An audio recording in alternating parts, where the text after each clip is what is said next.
Greetings, all my lovely students. Mr. O'Connor once again with another installment of English Colonies Notes. Cornell Notes number 4, our final notes on the English colonies. We'll be looking at our third colony, Plymouth Colony.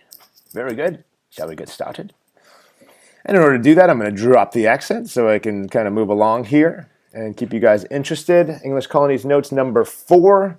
We have Native American aid as a very important factor in why the Plymouth colony was successful, much like Jamestown was successful due to Native American aid.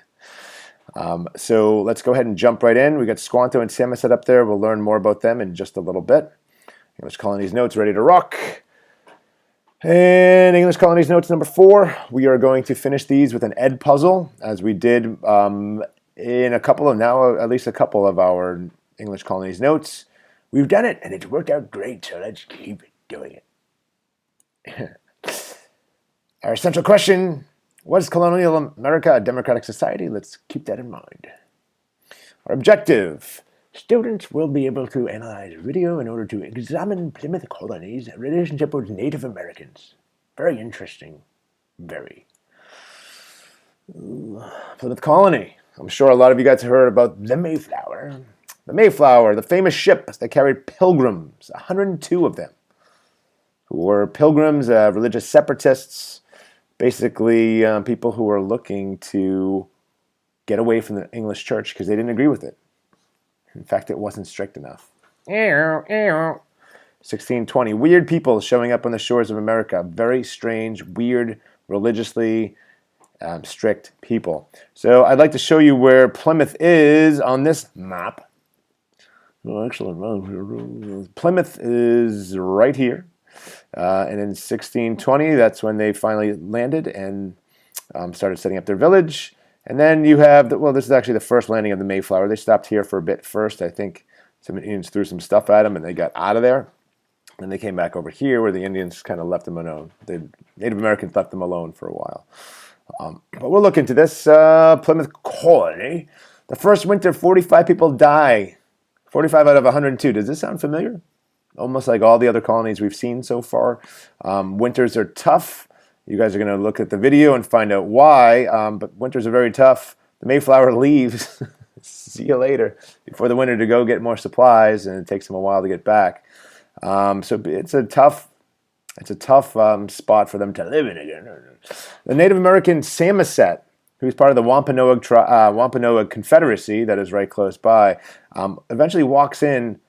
The one thing the Native Americans have noticed is that there's just a couple of miles away, there's these Native American populations that the English never leave their village to even try and go and say, hey, what's going on? We're just moving into town. Where's the good movies? So Samoset walks in and goes, welcome, Englishmen, in English, because he had already learned English because England's already been there, or some of the explorers have already been there and made their mark. So here's kind of a depiction of Samoset walking in, being like, how? You have pants me borrow. You can see how people are freaked out in this depiction, again, a couple hundred years actually after it happens. But you can see that the main difference between the Native Americans and the English colonists, a lot more reserved. Native Americans obviously just walking around in their chonies. Samoset. Squanto was another Native American, again, instrumental in supporting the Plymouth colony so that they were eventually successful. But he's a Wampanoag Confederacy Indian, just like Samoset. He's a very interesting life story. He'd already been abducted in 1614 by an Englishman who came there and attacked his village and took him to England for 5 years, where he learned English and he learned how to plant successfully using fish in holes with the seeds to give fertilizer so that plants would be more successful. Fantastic stuff that a Native American learned in Europe and brought back, so pretty wild. He taught the Pilgrims this. Still, him and his chief of the Wampanoag tribe, Chief Massasoit, and Squanto, they did not trust the English for obvious reasons because of what the English have already done at this point, even in 1620 when the Pilgrims are just showing up.